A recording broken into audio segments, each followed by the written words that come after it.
Welcome to the Back 9 Six-Pack with Mitch and Justin. Let's roll. Welcome to episode 5 of the Back 9 Six-Pack. My name is Mitch, as always, joined by my highly esteemed colleague, Justin. Bruised and battered. Bruised and battered. Hey, it was really, really nice of you what you did, letting Barry Larkin get a picture with you Saturday. Yeah, he flagged me down. I was like, Barry, I'm trying to get on the elevator, trying to go home, pick up the kids, and I was like, all right, I'll squeeze one in for you, Barry. No problem, even though I got your jersey on. Yeah. No, that was awesome. You're having some run-ins with some Cincy sports legends lately. What are you? So it was a work event, and I was there, and everybody said the same thing. They're like, me and another guy were the only one. There was 15 of us in the suite. I was the only one to run into him. Or me and him were the two guys were the only ones to run into him. And I saw him, it's free drinking in the suite, the front gate patio at Great American Ballpark. So I was like, feeling pretty good. Saw him out of the corner. I'm like, hey, Barry, can I get a picture? He's like, sure, why not? And then apparently I maybe said some things that maybe like brought up some bad feelings for him. I don't remember. But yeah, took a picture. For some reason, I showed him my jersey like he didn't know that number 11 was his. But it was cool, though. He was really nice about it for me probably being like one too many beers in. Yeah, no, that's awesome. Yeah, and so we've had Zach Taylor now, Barry Larkin. Who's next? I mean, I feel like the next step is like a president or something. Like that would just really cap it off. Oh, man. And shouts out to TJ Friedel. I lost a decent amount of money on the Derby, and about 20 minutes after the Derby ended, I cashed a TJ Friedel home run ticket in person. It was freaking awesome. That's the best. When you're there or when you're with a group of people and you have like a... And I was the only one going crazy, and no one, like, they're like, what is he... Like, oh, it's a home run, but, like, he's a little too excited for a home run. Like, oh. No, that's awesome. All right. I'm not going to wait any longer. Okay, let's do it. That was loud. Miller Lite's packing a punch these days. It was like synchronized. It was. Oh, but you deserve that. The half marathon this weekend. Oh, The under hitting. Just love to see that. Yeah, love it. We cleared the under by a good 3 minutes. Knocked out my stretch goal, getting under 2 hours. We got it done in an hour, 59 minutes, and 6 seconds. Had to absolutely grind the last 3 miles. My feet felt like it was like wearing like cinder blocks or something for shoes because of how wet they were. Well, you ran, and for those that are not in Cincinnati, the weather. What was it? About 30 minutes after the start of the race? Yeah, so it's like mile 3. We're in Covington because you run across the bridge to start, and we're getting ready to go on the bridge back across, and it just biblical downpour. Biblical might even not even it doesn't do it justice. I mean, it was like a river on the bridge itself. Like I was trying to run like in the median just to like stay out of the running water, and it was just useless. I mean, you were completely drenched. I couldn't have been wetter jumping in the ocean. Like it was. I know that was the first thing I woke up right when it started pouring. It was like 6:45, and I was like, "Oh no!" I'm like, the under's going to be in some serious trouble right now because you can't control. I think we were talking last week when we were talking about it. We were like, it's going to be perfect running weather. Yeah. Then out of nowhere, it's like the forecast flips. It's supposed to rain and storm, and it was like legitimate storms. We were on the bridge, like I said, and it was like the river running, but like there was lightning strikes. It was kind of a little bit scary. For a bit. And then like some people didn't shelter in place like they were supposed to. Some did. This is the thing with me. I'm not happy about this. So I mean, just out of fairness, because I didn't run, but just from a third party perspective, how impossible when you have these people that are spread out on this large track, right? How do you get everybody to stop? It's not like on a golf course where you have you can blow a horn, everybody hears it, everybody stops. Yeah. So how did they do it? I don't know. You tell me. All I know is my experience. Allegedly, like there's an app for it and stuff, and they send out notifications. Like they post it on social media also, but like people are running. We're not going to see that stuff. And then it's around mile 5 when this happened, at least for me. We were running down 7th Street, and there's just a guy on a bike, and I can hear him yelling, so I take my headphone out. And he's yelling, the race is postponed, shelter in place. And I'm like, what? What do you mean? And so a lot of confusion. Half the people keep running. Half of us stop. I stopped because I thought, when you hear race is postponed, that sounds like, that means the timer's you're not off. supposed to be running anymore. Yeah. You're supposed to just stop. That was not the case. They kept running the clock. And it was basically like, you can go on at your own peril kind of thing. But they didn't say that. It was not. It was almost like this, you have to do this. Yeah, so I stopped for 2 minutes, and then my buddy caught up to me, shout out Tyler, and he was like, no, just keep running. And I was like, all right, fine.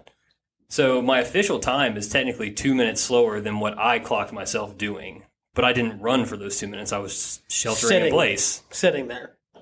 So I'm a little annoyed at that because like my actual chip time is 2:01 something. So for anyone that put that on this, we still hit the under. It's all good. But for you, it was more of like a goal, right? Exactly. The girl that won, I heard she didn't qualify for the Olympic trials because she stopped for about a minute and a half or 2 minutes during that quote unquote shelter in place. Okay.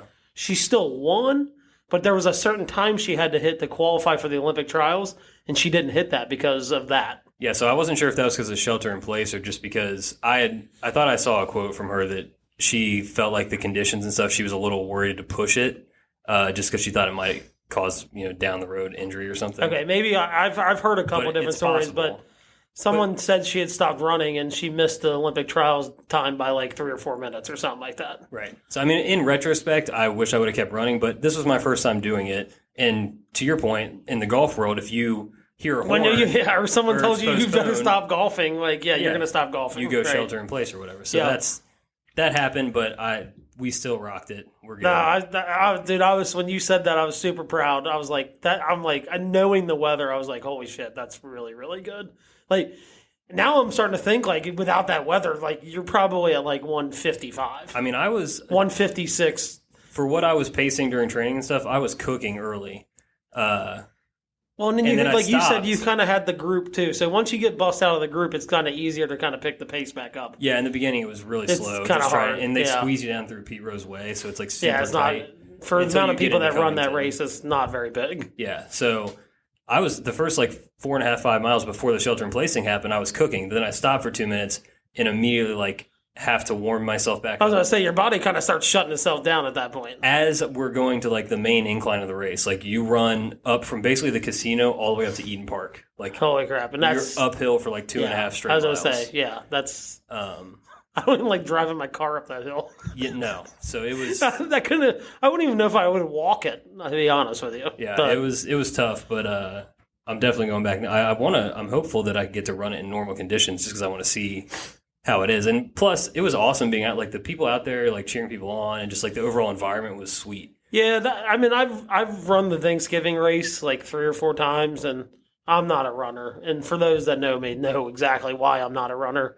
But, I've run that just out of hey, I'm about to eat 9,000 calories of food and drink 9,000 calories of alcohol on Thanksgiving Day.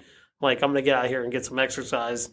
But it's cool, though. Runners are, super supportive of everybody. Mm-hmm. I know I ran it by myself the last time, and, this guy's no. He's he saw me struggle, and he's the last mile kind of, essentially pulled me along. Was you're, I'm going to be your pace and kind of thing. So, they are super. It's a really tight-knit, cool community.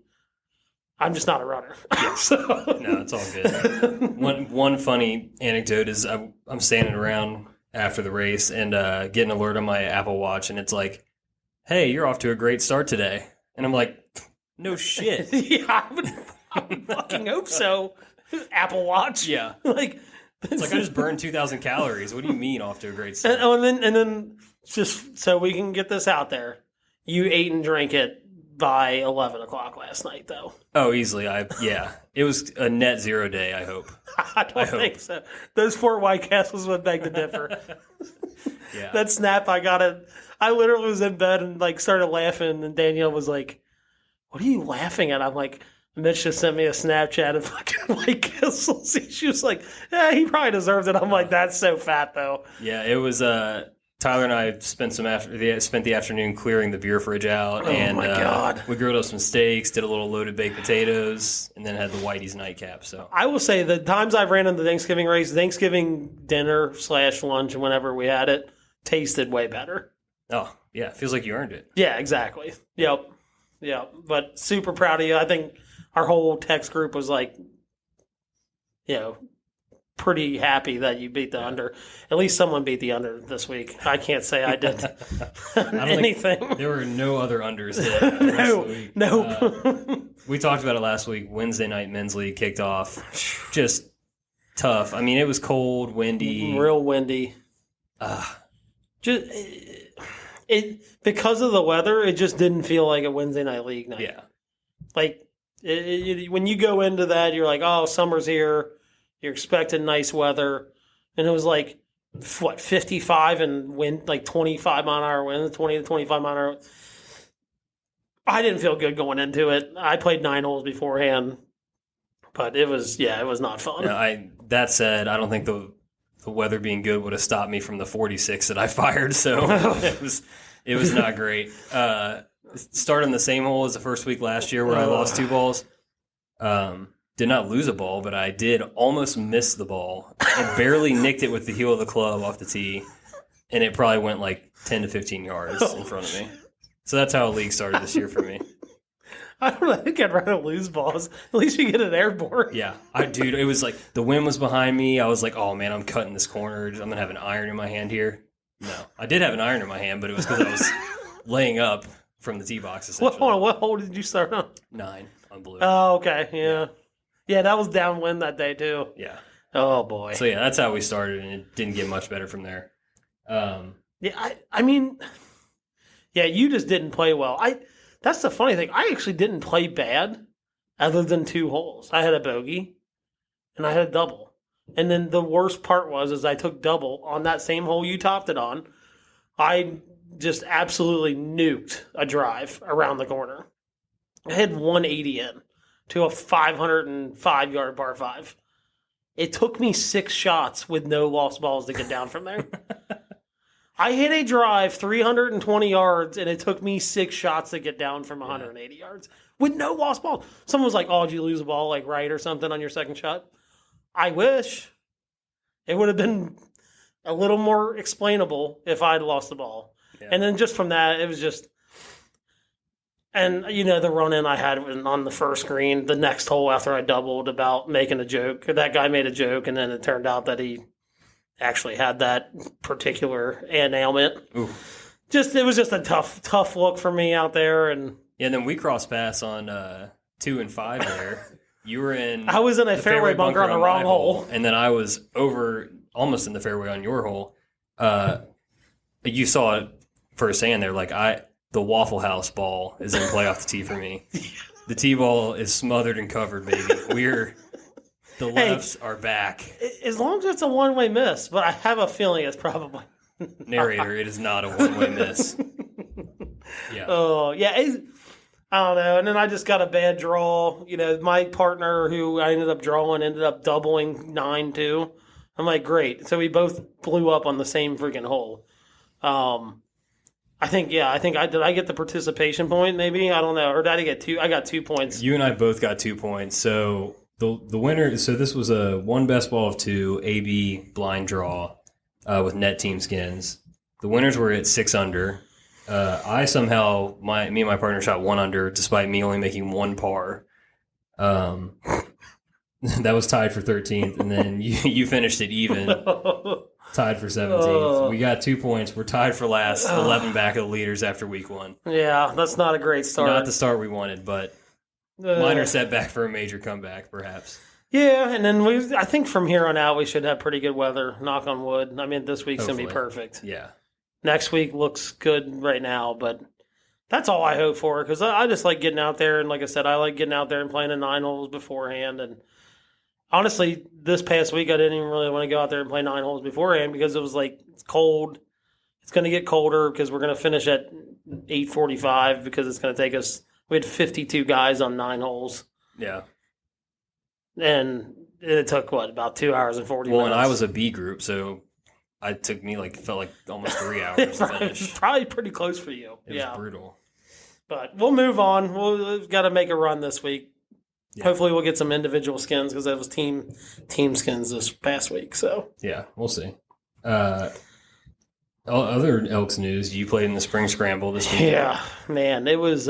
You were stoked for the format, ready for the week. I felt so good, and I hit balls on Friday, and I just was like, I need to knock the rust off. I really haven't played that much in the last 2 or 3 weeks, and man, I felt so good going out there. And I'm like, like to the point where I was like, I don't even care who's on my team. Like, I'll carry people to the finish line. And I got out there, and again, it was so weird. I didn't hit the ball bad. I missed one green in regulation. It was our first hole. We just got off to a rough start. We bogeyed the first hole. Yeah. Momentum. I went pin hunting when we didn't have a ball on the green. That's my fault. That pin was tucked front right, and I went pin hunting. It hit 5 feet behind the hole, a little bit right of it, took one hop on the green, and went in the back bunker. That's my bad. But it just got us off to a bad start. I don't want to call people out. We just had bad vibes in our group from one person in our group who was our D player. And he was like getting mad about how he was playing. I'm like, dude, like you're a 19 handicap. This is actually better than I would expect you to play. And we just bad vibes and bad start. And we just never got anything going. And again, I was hitting greens, but in that format, the way it works out, in reality, you want one guy to hit it into the center of the green, and then your A player to be able to go after the pin. I really wasn't able to go after any pins that day, but it turned into like a lot of 20-footers. Well, how many you have an A, B, C, and D? How many 20 to 25 footers are you really going to make when the greens are rolling almost 12? Exactly. And it just wasn't great, but there was some good golf played out there. I mean, for how fast the greens were, the course was playing pretty tough, and I think the winning group got to like 24 under, and there's no cheat. I mean, there's no cheating like normal scrambles out there. I mean, that's a legit score. Right. Some integrity out there, but I think the videos pretty much summed it up. I probably could have been a better leader out there, but that's how it goes. Whatever. We'll move on. No one wants to win that event. There are certain events that I would trade 9 spring scrambles for, so we live to fight another day. Unfortunately for me, today was that day, and that didn't go that well. We'll get onto that next. I'll let you. I saw you about to tee off, so you played on Saturday too. I did. Went out with my buddy Tyler before pre-marathon 18 because that's what you need to do. Yeah, I didn't think that was too great of an idea, but we rode. It was fine. Not much energy exerted. A lot of water drank. It was a big hydration round. Not the hydration you normally want to get in. I shot 81. Look, the index again took another minor hit. 6.6 now. We're going down. We're coming up on 5. I'm gonna get there. How I shot 81 on this day, I have no clue. I hit 3 fairways, and it was like I was behind trees like all day. Somehow it 8 greens. Because that's how I kind of measure it, right? Like I don't necessarily measure fairways. I measure whether I have a shot at the pin or not. Exactly. So like if I'm in the rough, but I'm like 4 feet off the fairway, I could care less. We're not playing courses where being in the rough really affects anything. Right. But if you're behind trees, it does. I cannot tell you how many shots it was like there's a tree like 20, 30 yards in front of me, and I am just moonshotting over I was going to say tree. either moonshotting or hitting punch shots, essentially. Luckily, I can hit it high because I had at least 3 or 4 of those shots, and it was like, oh, I'm on the green somehow.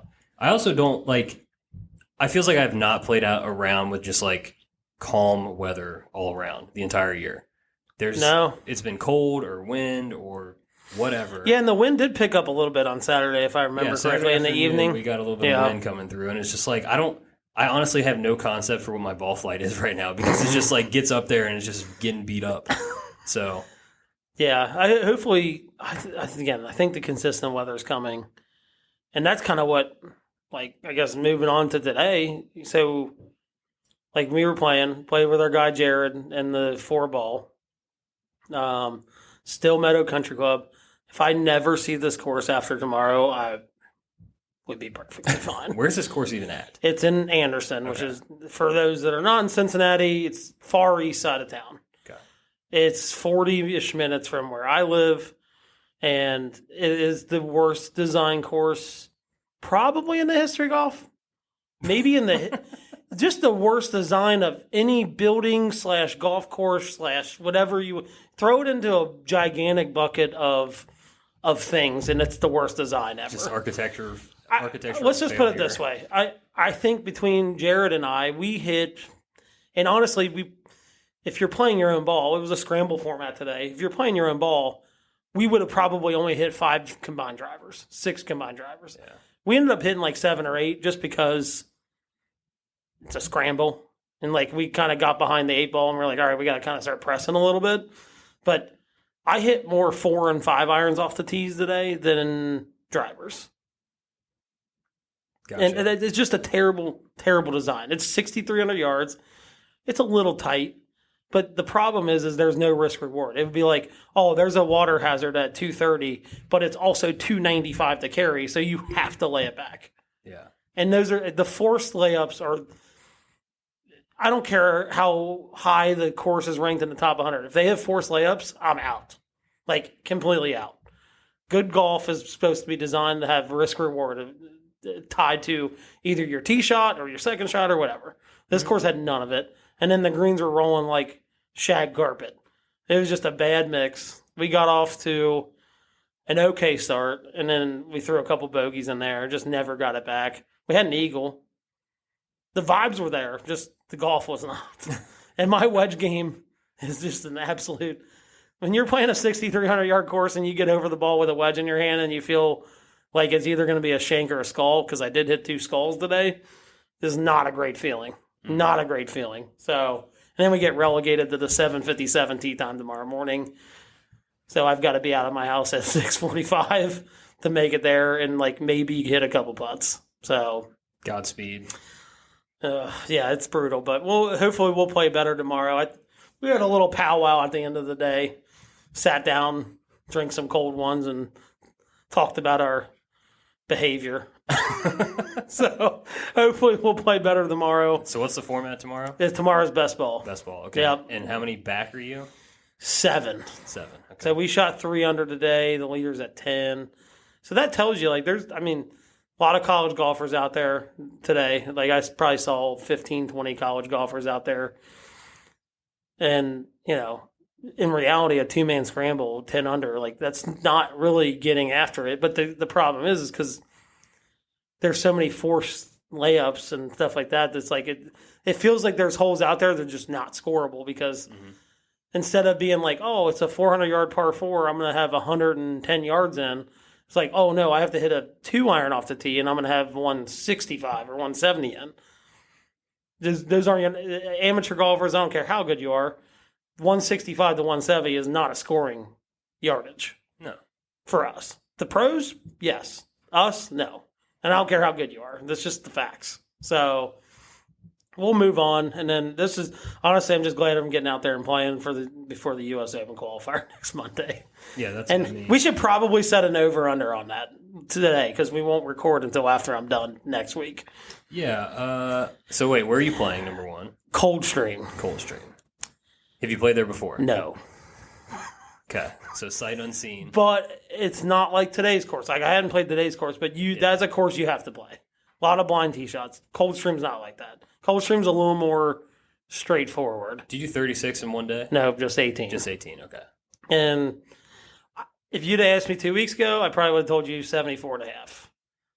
I would have to say it's probably at 76 and a half now. What is it, a par 72? Yeah.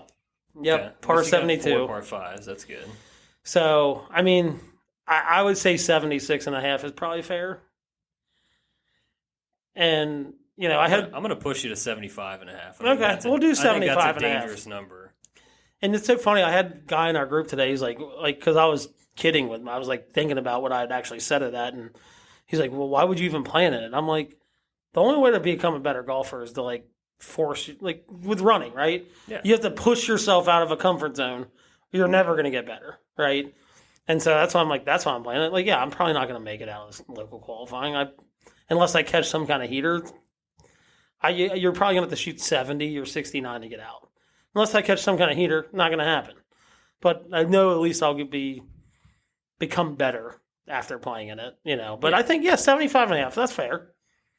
I think that's pretty fair. I think that's right on it. Come on, I'm always going to take the under for my boy, but I think that's pretty fair. That's good.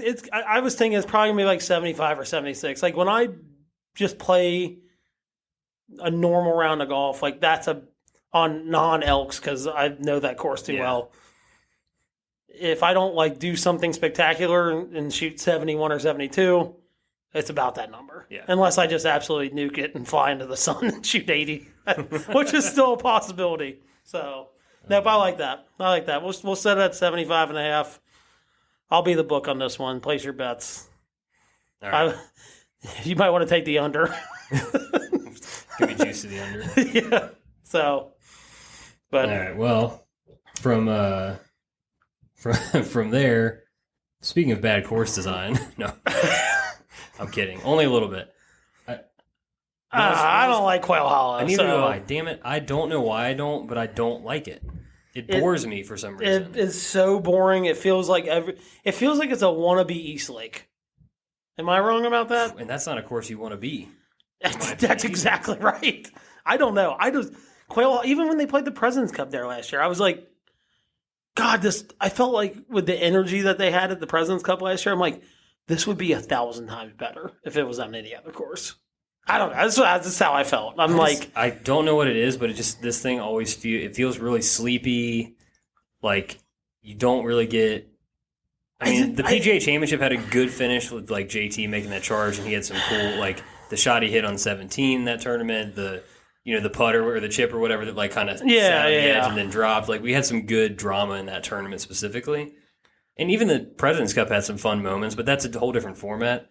The regular Wells Fargo Championship is just like it can just miss me. I'll tell you when I found out that was going to be an elevated event, I'm like, what do they see in that event that I don't see? Because I just could be sponsorship related, maybe, and probably it's in the Charlotte area, right? So it's a pretty big metro area. Yep. I don't know. That course is just never. I think it's the whole setups that just don't create drama. They don't have to be the most perfect hole, right? And it could be a perfect course, but there's certain way you set up holes that it can create drama.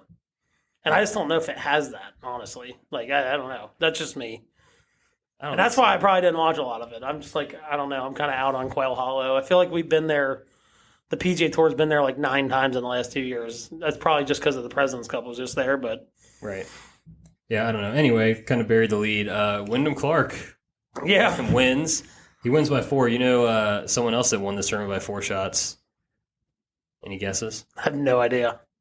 Second reference on this podcast, our king, Anthony Kim. Oh, hell yeah. I think it was in 2008. The day he comes back into professional golf is the day that I quit and stand outside of his house with a sign so I can be his caddy. Oh, we miss you. Oh, I do. Oh, God. He'll never hear this, but I do miss that guy. I know. Wyndham Clark wins. He's been trending for a while. I looked this up because I was curious because, look, I mentioned it before. I play a lot of DraftKings golf, and this is one of those guys that's usually like around like the upper 6,000s, low 7,000s, but scores like a maniac because he can bomb it and putt it. He hasn't missed a cut since the Shriners in early October, and this is his 6th top 10 in the 16 events since that. Pretty damn good. So he's been playing really good golf. So it's nice to see him get this win. He's kind of been around he's been on tour for several years at this point. Yeah, he's been around for a while. And then, like I said, I took him in our one and done last week. I'm like, as soon as the week started and I saw him like up near the top of the leaderboard, I'm like, of course I take him last week. He's 100% going to win this week. You're a week too early. Yeah. Who do you like this weekend? So I can bet him for the PGA. Yeah, exactly. Yeah, if I take him this week, you probably want him next week for the PGA. No, I didn't know those stats until you said this to me. I'm like, he's always there, but it's like, damn, I didn't think it was like that good. Yeah. And it's like 6 top 10s and a win now. It's like the 6 top 10s are good. And then you throw a win in there, that's great. Heck, I bet he's had probably a better last 16 events than freaking JT. It's possible. JT yesterday was like, holy crap. I know you didn't watch it that much, but came out guns blazing and then just slowly bled it all back. Yep. All the way home. I know. I saw that. He started, it was like, when I looked at it, the leaderboard is like, he was like 3 under through 5. And I'm like, oh crap, here we go. I think he got to like 3 shots back at one point. Yeah. Like it was like he got to 12 when the leaders were at 15 and then just kind of disappeared. Yeah, and I looked at it and I was like, oh my God, where'd he go? So. But it was, like I said, I don't know. Wyndham Clark is a interesting, he's got the kind of game that can do well on the PGA Tour. His irons, this is just my perspective from having played him on DraftKings. He approach game is where he's been a little bit lacking, but his driving and putting is always his strong suit. So. Well, and then I feel like, you've got the good good iron players out there. You like your Morikawas and stuff like that. But it always seems like the guys that are winning consistently, and it's not always one guy, but the guys that are consistently winning are the drivers of the golf ball. They're long and straight, and they're top 60 in putting. I know how this works. It is literally like those guys that are just bombing it, and then they're the ones that happen to putt the best that week. Yep. It's usually a really good mix for a PGA Tour event, just the way the courses are set up these days. Now, the guys with the approach play are going to be there every week, but guys like Wyndham Clark will have those spike weeks where they win that these other guys maybe don't because they just don't have that. Hence, Morikawa's kind of drought that he's kind of in as far as a win. Yeah, I mean, because he's by far the best iron player on tour, right? And I think you could ask 100 guys out there and they would tell you he's by far the best iron player on tour. These days doesn't equate to wins, unfortunately. At least not.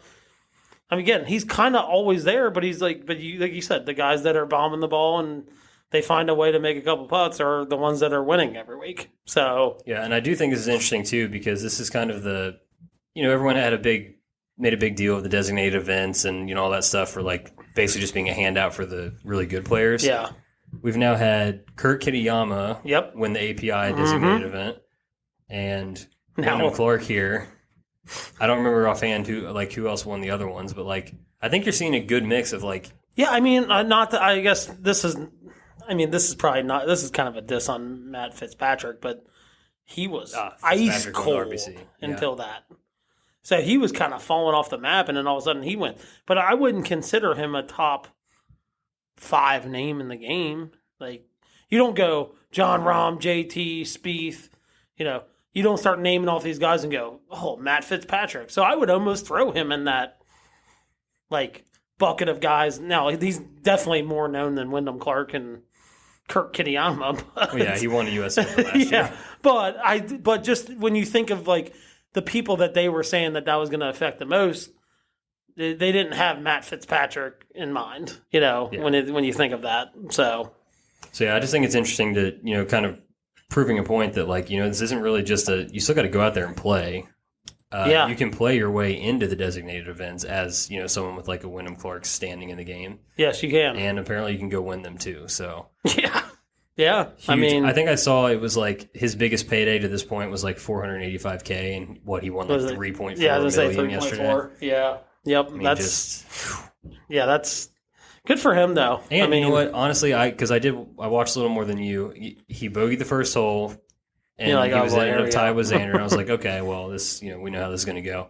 I think he shot 4 under in the back 9, clean card coming home. Yeah, that's pretty solid. Yeah, go out and slam the door, win by 4. Especially with that much money on the line. It's not like he's doing that at the Shriners or something, whatever, 1.5 to the winner. Now, it's still a lot of money, but when you're talking double the money than they're used to playing for,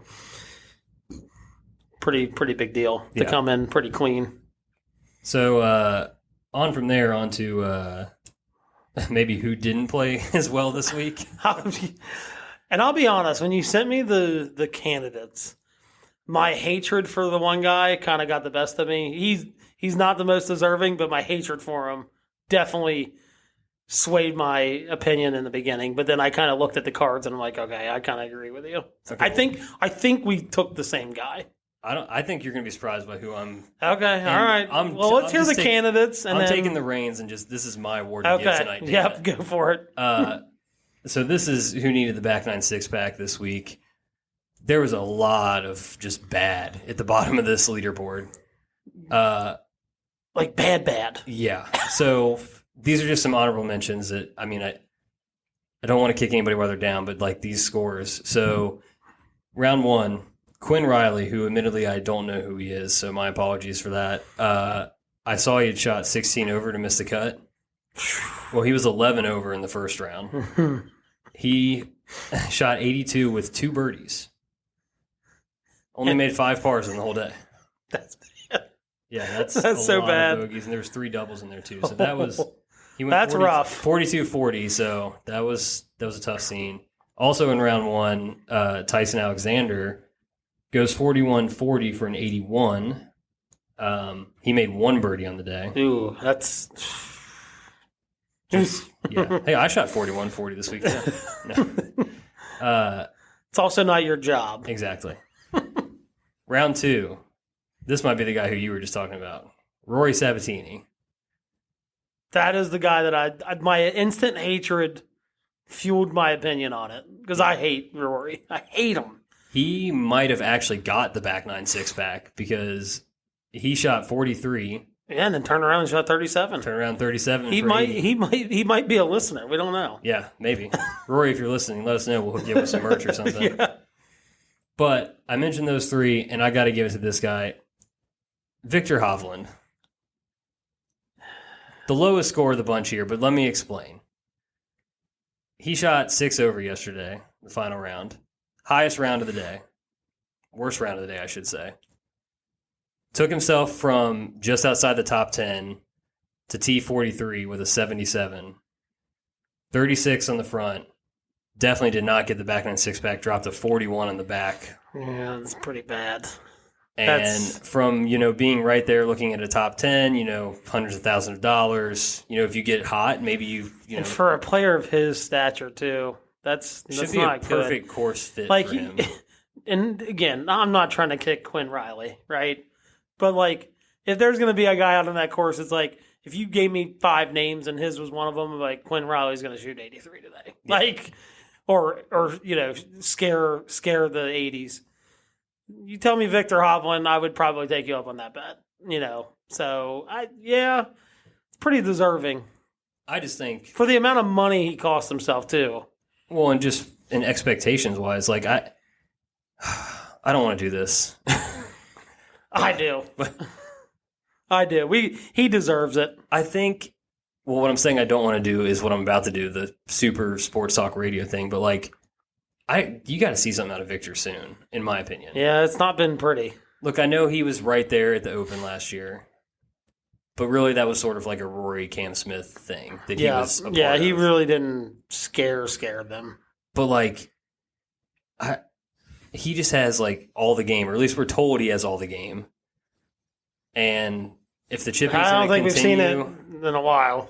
the chipping's going to continue to be an issue. Like he will go on absolute, like, just birdie runs and just burn the course down. I mean, you had him in a first round lead bet. Like he's capable of, dropping like a 62 or something stupid. But like, But then that same day he shot, the next day he was 1 off the lead and then shot 77 on a course that everybody was easily breaking par on. And that's kind of how it's been. It's been a very yo-yo kind of round-to-round thing for him. And as highly regarded as he is, he's definitely probably a top 10 player in the world if he's not already there on world ranking. I'm sure talent-wise he's probably a top 10, at least ball striker in the world. Yeah, I want to say he's dropped out of the top 10. Possibly. I think. I could be wrong about that. It's just disappointing when you have these, like, it's like, man, and he was someone, he came in, I think it was 18-1. He was one of the, top 5, 6 favorites in the week. A lot of people in the spaces out there, the betting spaces, picking him. Just a really disappointing Sunday. So, you know what? You disappoint us, you get the award. You get it. Yeah. You needed it, and you get it. There you go. Not to mention the Jay Lindenberg stuff is just disgraceful apparel. So if you're going to look like that out there, you got to play well, too. Shouts out to my girl, Devin. Loves her some Victor Hovland. Going to the Memorial in less than a month. We'll be taking her on Thursday.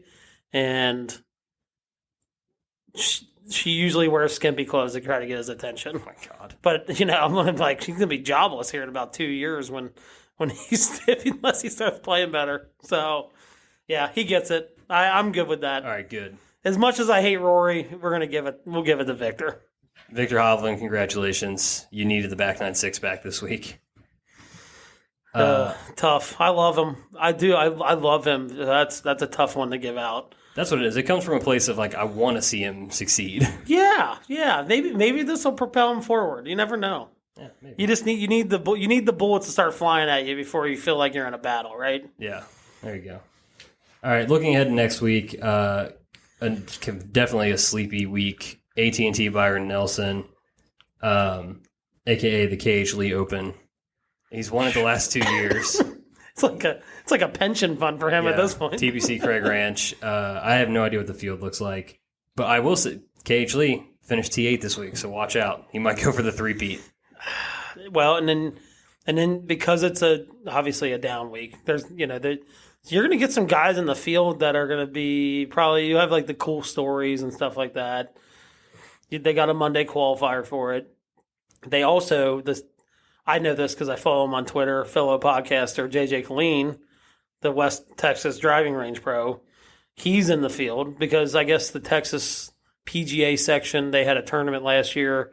I think if you came in top 3, they gave you exemptions into the field. Yeah. So he's in it along with, I guess, 2 other PGA professionals. So you're going to have a lot of that this week just because most of the guys are taking this week off to get ready for the PGA. Yeah, it's a week before a major, so who knows? Sometimes you have guys that like to play the week before, other guys prefer the rest. So I'd imagine we'll see a lot of the Texas folks down there as well. And I know a lot of the guys don't like that course too. By the way, TBC at Craig Ranch. I mean, I tuned in because it was like, oh, what's this course? And yeah, no, any of the courses, it's going to be like 25 under. Like I pretty much can guarantee that I'm not that interested in.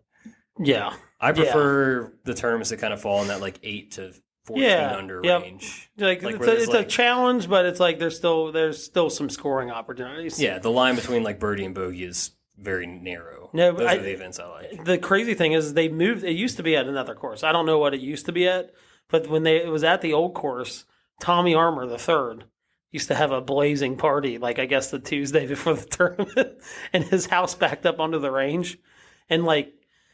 He was on another podcast I was listening to. Actually, I think it might have been JJ Colleen's podcast. And he was talking, they had like models with sushi on them and stuff, but then they moved it and he can't have his party anymore. Which is just a shame. Because I heard it, I think every story I've ever heard about the Byron Nelson always talks about Tommy Armour's parties off the driving range. Straight up took TA3's party from him. So, cool. Yeah, exactly. So that's something cool I knew about the Byron Nelson, even though it's not at that course anymore. So, yeah, well, we just mentioned the PGA Championship. Obviously, not this week, next week. Have you looked at anything yet? I've not looked. I haven't. I don't know any of the odds. I mean, Oak Hill's Oak Hill. I mean, it's going to be fun. I think you're probably going to see that like 8 to 9 winner. I guess it just depends on how they set the course up, but I wouldn't imagine you're going to see more than 8 or 9 under. Yeah, I wonder how the weather's been because it's in Rochester, I think. Yeah. Up north or up. Yeah, it is. Yeah. So, I mean, I'm just trying to think of it as in terms of how our grass has been growing. Our grass has not started to grow really, really well until about like this weekend. So what that does and what that allows them to do with the course is probably going to be, I guess, yet to be seen, but I love Oak Hill. I think it's a great major venue. Just kind of get that old country club feel and big trees and longer rough. So I'm looking forward to it, but it's going to be interesting to see. Hopefully they get some decent weather. That's pretty far north. Yeah, I don't know how wet it's been, but we've had a ton of cold and rain, so who knows what it's been up there. But I saw before we started this, our other king, Jordan Spieth. Yeah, it sounds like he might not even be playing in the PGA. God, you hate to see it. Like, you don't want to see guys miss, any Grand Slam opportunity. No, and and that's like the worst injury for a golfer is the wrist. Like fingers and wrist. Like I feel like those are the worst. The absolute worst injuries for golfers. I don't think I'm making this up. I hope I'm correct. I'm pretty sure, when he was going through all the swing changes and kind of disappeared for a while, he was dealing with a wrist injury at that time and kind of put it off for a while before having it addressed. Yep. So At least if it is happening, maybe he's getting it early enough to hopefully prevent any long-term issues. And I wouldn't even mind if he got to play in the U.S. Open and the Open, that if he missed the PGA. Yeah, I mean, not this in the PGA, but it's like of all the ones I would rather him miss, it would be this one. Yeah. So it's just tough either way. Hopefully, we'll see what happens, but hopefully he's all good moving forward through the season. Yep. All right, well. Is it time? It's my favorite segment. Oh, I love it. A little patio beers action. I think I went first last week, so I'll let you go first this week. Let's pause for a second on the patio beers. We got hats. Yes, patio beers hats. Yeah, and they're so sick. So, I'm sorry, like I might be biased, but they're sick. Well, number one, they're Imperial, which is like the best. That's hat. the only hat that I wear at this point. It's the best hat on the market by far. If you haven't seen them yet, they're white, got the green patio beer script font. We'll post them again after this because we've got a lot to sell. I think we're almost out of them. Actually, I think we've only got like 5 or 6 left. So we have a lot to sell. Yeah, just kidding. Yeah, we only have 5 or 6. 5 or 6, and then if we can get enough orders on the docket, I'll fire them up. Yeah, this will be the first of many. We're still experimenting with merch, but we're gonna get there, and we're gonna get some cool stuff done. Yeah, this is just the start of it, but I'm looking forward to. God, I spent so much time on their website designing this hat, and it's a simple design, which I like. I don't like flamboyant, crazy designs on a hat. The simpler, the better. But I spent a lot of time on this, so buy a fucking hat. Yeah, just reach out to one of us somehow. We'll get you hooked up. Trust me, we're not going to become millionaires off this hat, but I would love to see people wearing them around because and we've had like girls buy them. We've had a handful of teachers buy them. Yeah, like everybody's buying them. It's just you need one now. Look, patio beers is a universal language, really. It is. So. Yeah, and we are like directly in patio beer season. Like right now. It's not 95 degrees out. It's 75. Oh. Perfect to just sit out there, chill out, put your patio beers hat on, knock back a couple gold tops, if that's your choice. Maybe some high noons for the chicks out there. Don't disgrace high noons. No, I love high noons. We are a high noon house. That's what we've discovered. In the last absolutely. few weeks. And the tequila ones they're so good. So. All right. Anyway, I interrupted the segment but here. Patio beers, my favorite segment. Let it rip. Anything can go on the patio, as it says. All right. Am I asking you? I think I can't remember who. Yeah, went first you go first this time. All right. There could be context needed here, but we're going to start out of context. Somebody hands you the aux cord. What song are you playing? Oh. Ice Cream Man by Van Halen. Oh my God. My go-to karaoke song. Just an absolute freaking banger. Banger. It's my song. It is my song. And I'm throwing Ice Cream Man by Van Halen on 100%. I was not. I waste about $180 a year playing that on TouchTunes. So that's not a waste. No, it's not a waste if it's your song. That's an investment. Sure. No, it's 100%. It's Ice Cream Man by Van Halen. I actually think it's a cover. I know it's a cover actually, but dude, they play it way better than the original, and I think the original's from like 1950. Yeah, I'm not sure. And if you don't, go read the lyrics. Do you know what Ice Cream Man's about? I mean, I've only heard the song a few times. That's why I'm shocked that you picked it. It's about literally him going around the neighborhood and sleeping with women. Okay. He's the Ice Cream Man. Stop him when he's passing by. Wasn't that the Milkman was that guy, right? Not the Ice Cream Man? Not in Eddie's song, it's not. Okay. No. Yeah, that is 100% the song I'm playing. And I hesitated a little bit because I'm like, is there? No, that's my song. So... Yeah. And if you haven't heard it, look it up. It's a great song. I thought about this a lot because I was like, man, it kind of feels like you need to know what the vibe is, what you're trying to, like, what the situation is. That song plays at every vibe. Exactly. I feel the same way about my song, Fat Bottom Girls by Queen. Oh, hell yeah. No, that's another banger. That just like, you throw that on, you're getting everybody. Yeah, you're getting a party started. Everybody is singing along. It just really amps up everything. It's an easy sing along too. Exactly. You either have to go with a song that you truly love, or a good sing along, and my next choice, if I could chosen a second song, Bohemian Rhapsody. Oh my God, Bohemian Rhapsody. So all I can think about is you attempting to karaoke that song. And that song's hard sober. Oh, okay. You were anything but sober too, Yeah, so it was just classic. Oh, shout out to Old Village Tavern. Yeah, OVT. The certified back 9 6-pack karaoke spot. Okay. They don't pay for that spot, but I'm just going to go lay it out there right now. Oh my God. I don't know of any other place that does karaoke, so. Yeah, look, I'll be honest, I've never sung karaoke in my entire life. I love it. Yeah. I mean, not before I've had a couple beers, but No.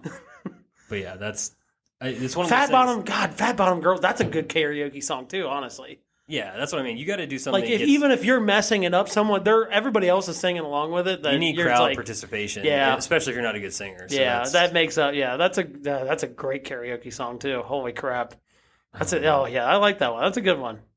It's a good pick. Thank you. All right, so I told you a little bit about. I didn't tell you what my question was, but there is an exception to this question that I believe changes what you may answer to this question. Okay. Your questions always make me nervous, by the way. So would you rather go your entire life without a hole-in-one? You know I will play golf the rest of my life without a hole-in-one. If you could play, and money's no option, no object or anything like that. You can play every course that you wanted to get on, except Augusta. So you can play every course in the top 100. But you could play 1,000,000 rounds and you're never going to have a hole-in-one. Would you go your entire life without a hole-in-one to be able to play all those courses? My immediate reaction was, yeah, I'd forgo the hole-in-one just to be able to play any course that I want to. But Augusta. Right. Augusta's out of it. Because that honestly, I'm like, if I can play Augusta, I don't need a hole-in-one. Yeah. I guess what I'm thinking about is like a lot. I mean, just like if I was to go to try to play courses by myself as is, like there's a lot of connections you need to have to get onto certain places and correct. Yeah. Time to travel and whatever stuff. So if you're telling me I can have accomplished playing all of these courses, if I just give up having hole-in-one, I'm probably going to do that because I don't think I'd play not even like a quarter of those courses otherwise. You know what I mean? No, I'm surprised you took that one. Now, that was my gut reaction. When I think about it more, I'm like, no, I want a hole-in-one because I want the experience. Like I want to be out there. I want to be out there with you guys and dunk one, and then it's like, boom, party is on. $200 insurance policy with the MGA. Let's have a night. Like I just think about like if we were on a golf trip or whatever, someone makes a hole-in-one, I mean that's just vibes for life. Yeah. So that's why I'm a little hung up about it more than just like the selfishness of wanting to make a hole-in-one. I'd rather be selfish by getting to play like every possible golf course I want to play. I'm just going to honestly assume that, look, it's not a crazy thing for me to say I'm never going to play Augusta in my life. Pretty confident in saying that. Yeah. But that's why I took that one out because I know personally if I'm like, oh, I don't have a hole-in-one. Like I've gone 33 years without a hole-in-one. If I got to play Augusta, I don't need a hole-in-one. Yeah, it's also a little because that's like something like, oh, like there's more people with hole-in-ones that have played than have played Augusta, and that's not even close, right? So that's why I'm like, that's not fair to have that course in there. That changes the answer. Yeah. So if you exclude that and go, oh, I get to play St. Andrews, well, okay, cool. But when I thought about it without Augusta in it, I'm like, no, I want a hole-in-one. Like, I absolutely want a hole-in-one. Yeah. No, I mean, I get it. That's like, honestly, like when you think about it as a starting, like you're starting playing golf, that's like one of your goals for life, right? Like that's on the list, right? You want a hole-in-one, yes. Yeah. So I do. It's tough, but I think I just want to go play a bunch of sick courses and go travel. Yeah, I don't know. I guess for me, it was more thinking like, okay, I'm a scratch golfer, right? If I go around and play these bunch of courses and I'm like, oh, I'm a 0 handicap, like, oh, how many hole-in-ones you got? 0. And then if I'm doing this, if we're going to take this question literally, it's like, I know I'm never going to have one in my entire life. But I'm a 0 handicap. They're going to be like, what the fuck is wrong with you? Like, that's where I think it was like, and when I tell people to this day, I'm like, I have 0 hole-in-ones, they're like, no. And I'm like, yeah, I have 0. No, I'm telling you 0 so you feel better. You feel bad for me. No, so when I think of it that way and the angst that I get when someone goes, oh, really? You have no hole-in-ones? I'm like, yeah, I don't fucking have any hole-in-ones. Jesus, get off of me. That's where I'm like, I cannot go the rest of my life saying that. I don't care what courses I can get on. I mean, that's such a weird thing, though, like to expect that you're going to have a hole-in-one just because you're a good player. I know a 22 handicap with 3 hole-in-ones. Right. So when I say that, and that's why when people really get on it, they're like, like, oh, I just thought all scratch golfers have hole-in-ones. I'm like, this guy is a 22 handicap with 3 hole-in-ones.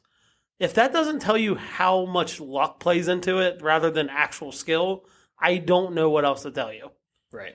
It's 99% luck. Oh, yeah. I'll say 98% luck. It's 2% skill.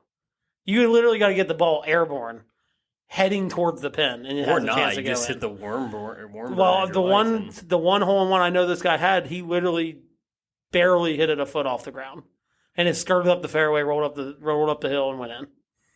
Yeah, I'm not like a probability mathematician or anything, but like just how low the percentage is that I will actually like hit the shot that I'm intending to hit from a shot-to-shot basis, let alone what the chances are of it going in the hole are.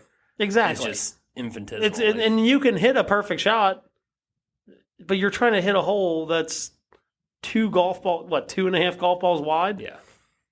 From 140 yards to 200 yards? Again, if that doesn't tell you how much luck is involved, then I don't know how else to explain it to you. So when I think of that, I'm like, I want a hole-in-one. I don't really care about playing any other courses. Yeah. I want a hole-in-one. And again, like I said, for the experience, like dunk one, let's go. Like, yeah, I will gladly spend $400 on alcohol if I have a hole-in-one. And there's some guys like that I knew had their first hole-in-ones. They're like, what do you mean I gotta buy everybody drinks? It's like, dude, if I had a hole-in-one, I would have bought the bar out at this point. They would have to get a whole new shipment for the bar tomorrow. Yeah. Just thinking of that, I'm like, there's no way I don't want to go another day without a hole-in-one, much less know that I'm going to go my entire golfing career without a hole-in-one. Couldn't do it. Yeah, I get it. So real quick, speaking of this reminds me of a previous Patio Beers question. Follow-up question. So I asked you, would you rather not have any hole-in-ones or only have a hole-in-one on a par 3 course? You said that does not count as a hole-in-one. Yes. Pointed out by my wife. How do you feel about hole-in-ones at the Masters par 3 contest? Not hole-in-ones. Oh my God. They give out literal like crystal for Don't these care. things. Not a hole-in-one. Not a hole-in-one. And those guys, if those guys, you ask them, they're like, oh, I have 18 hole-in-ones. Well, how many of those were at the, especially if it's a guy you know that has a hole-in-one there, guarantee they're not counting those hole-in-ones on that par 3. Oh my God. I would count that as the crown jewel of my hole-in-ones. I mean, I'm not saying it wouldn't be cool. Yeah, that would but be I'm not counting it. That would be the top shelf of all the hole-in-ones. I'm like, I did this really cool thing one time. I holed out on a par 3 course. Just happened to be Augusta. Man. Or the big hole. Remember, we brought the big hole one up. The big hole is just that's a farce. That's not even close. That's not a hole-in-one either. No, I don't care if the hole was 170 yards. It's not a hole-in-one. No, definitely not. That doesn't even factor in this conversation. I know, but I'm just saying because we talked about it via text. Yeah. That I was like, no, the big hole is not a hole-in-one. I don't care if it was 190 yards. All right, I respect that you've drawn a line. No, it's a hard line. We talked about it. There is no gray area in this argument. And unless it happens on a regulation course, which has par 3s, par 4s, and par 5s, not a hole-in-one. God. Okay. Not a hole-in-one. I respect it. And again, I've had one on a par 3. like one hole out. I'm not even going to call it a hole in one. it was a hole out on a par 3 course. What course? Up in Findlay, Ohio. It was a par 3 course up there. I had one there, but I'm like, I call it a hole out. I don't even know what you call it. Chip in, probably. I mean, the hole was like 100 yards, but God, it's no gray area. For everybody. So if anybody ever comes to me and it's like, well, is this hole? No. If it didn't happen on a regulation course, it's not a hole in one. Stop acting like it was. All right, fair. You heard it here. Big hole too. That dude taking a picture with the flag. What a moron. God, what a geek. I'm gonna take a picture like I had a hole in one. The hole's the size of a freaking sewer. Like, that is lame. Yeah. That's so lame.